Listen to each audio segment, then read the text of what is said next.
Welcome to the marvelous land of Oz. I'm Mardell, reading The Emerald City of Oz by L. Frank Baum.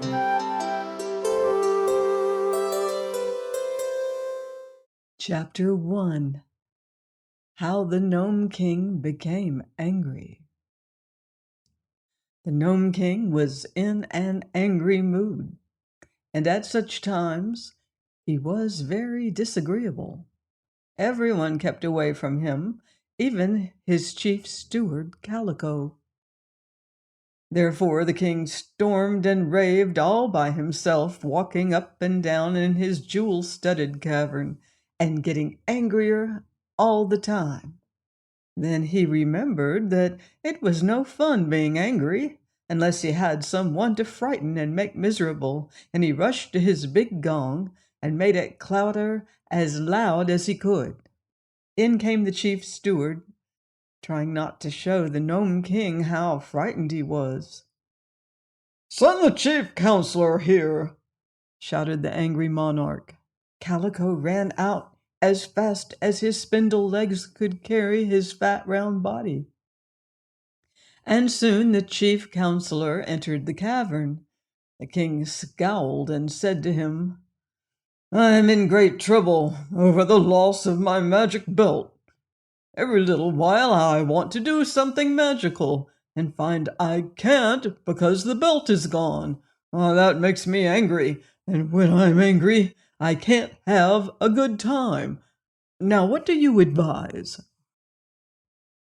"Some people," said the chief counselor, "enjoy getting angry." "But not all the time," declared the king. "To be angry once in a while is really good fun because it makes others so miserable. But to be angry morning, noon, and night as I am, it grows monotonous and prevents my gaining any other pleasure in life. Now, what do you advise?" "Why, if you are angry because you want to do magical things and can't, and if you don't want to get angry at all, my advice is not to want to do magical things." Hearing this, the king glared at his counselor with a furious expression and tugged at his own long white whiskers until he pulled them so hard that he yelled with pain. "You are a fool!"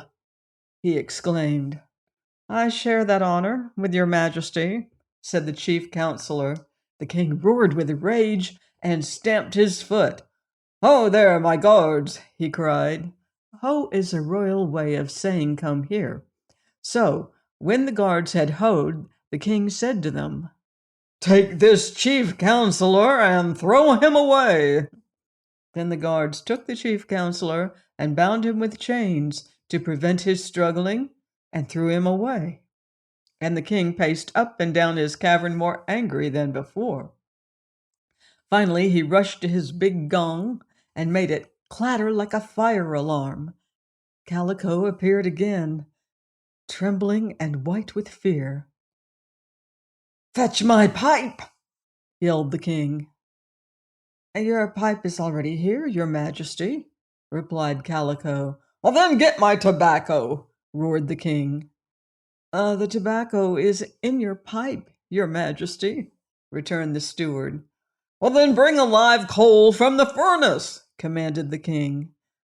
"The tobacco is lighted, and your majesty is already smoking your pipe," answered the steward. "Why, so I am," said the king, who had forgotten this fact. "But you are very rude to remind me of it." "I am a low-born, miserable villain," declared the chief steward humbly. The Gnome King could think of nothing to say next, so he puffed away at his pipe and paced up and down the room.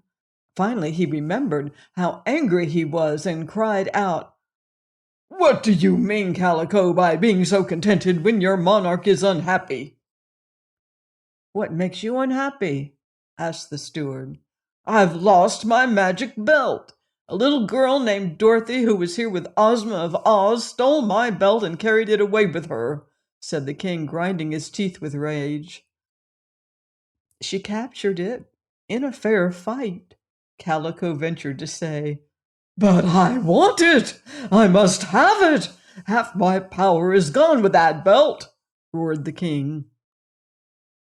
You will have to go to the land of Oz to recover it, and your majesty can't get to the land of Oz in any possible way, said the steward, yawning because he had been on duty 96 hours and was sleepy. Why not? Asked the king. Because there's a deadly desert all around that fairy country which no one is able to cross. You know that fact as well as I do, your majesty. Never mind the lost belt. You have plenty of power left, for you rule this underground kingdom like a tyrant, and thousands of gnomes obey your commands. I advise you to drink a glass of melted silver to quiet your nerves and then go to bed. The king grabbed a big ruby and threw it at Calico's head. The steward ducked to escape the heavy jewel, which crashed against the door just over his left ear. Get out of my sight! Vanish! Go away! And send General Blug here, screamed the Gnome King. Calico hastily withdrew, and the Gnome King stamped up and down until the general of his armies appeared. This gnome was known far and wide as a terrible fighter and a cruel, desperate commander. He had 50,000 gnome soldiers, all well drilled, who feared nothing but their stern master. Yet General Blug was a trifle uneasy when he arrived and saw how angry the Gnome King was. Ah, so you're here, cried the king. So I am, said the general. March your army at once to the land of Oz, capture and destroy the Emerald City, and bring back to me my magic belt, roared the king. You're crazy, calmly remarked the general. What's that? What's that? What's that? And the Gnome King danced around on his pointed toes, he was so enraged. You don't know what you're talking about, continued the general, seating himself upon a large cut diamond. I advise you to stand in a corner and count 60 before you speak again. By that time you may be more sensible. The king looked around for something to throw at General Blug, but as nothing was handy, he began to consider that perhaps the man was right and he had been talking foolishly. So he merely threw himself into his glittering throne and tipped his crown over his ear and curled his feet up under him and glared wickedly at Blug. In the first place, said the general, we cannot march across the deadly desert to the land of Oz, and, if we could, the ruler of that country, Princess Ozma, has certain fairy powers that would render my army helpless. Had you not lost your magic belt, we might have some chance of defeating Ozma, but the belt is gone. I want it! Screamed the king. I must have it! Well, then, let us try in a sensible way to get it, replied the general. The belt was captured by a little girl named Dorothy who lives in Kansas in the United States of America. But she left it in the Emerald City with Ozma, declared the king. How do you know that? Asked the general. One of my spies, who was a black bird, flew over the desert to the land of Oz and saw the magic belt in Ozma's palace, replied the king with a groan. Now, that gives me an idea, said General Blug thoughtfully. There are two ways to get to the land of Oz without traveling across the sandy desert. What are they? Demanded the king eagerly. One way is over the desert through the air, and the other way is under the desert through the earth.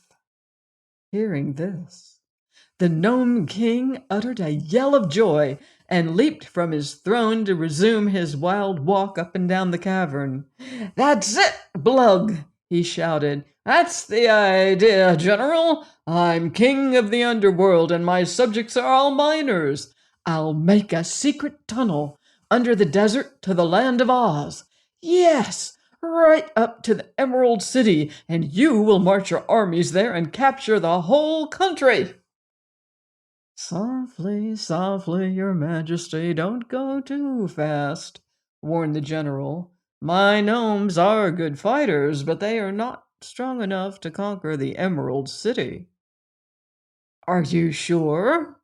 asked the king. "Absolutely certain, your majesty."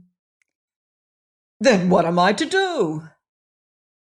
"Give up the idea and mind your own business," advised the general. "You have plenty to do trying to rule your underground kingdom."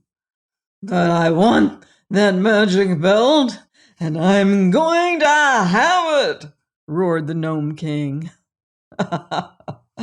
"I'd like to see you get it," replied the general, laughing maliciously. The king was by this time so exasperated that he picked up his scepter, which had a heavy ball made from a sapphire at the end of it, and threw it with all his force at General Blug. The sapphire hit the general upon his forehead and knocked him flat upon the ground where he lay motionless. Then the king rang his gong and told his guards to drag out the general and throw him away, which they did. This Gnome King was named Roquat the Red, and no one loved him. He was a bad man and a powerful monarch, and he had resolved to destroy the land of Oz and its magnificent Emerald City, to enslave Princess Ozma and little Dorothy and all the Oz people, and recover his magic belt. This same belt had once enabled Roquat the Red to carry out many wicked plans, but that was before Ozma and her people marched to the underground cavern and captured it.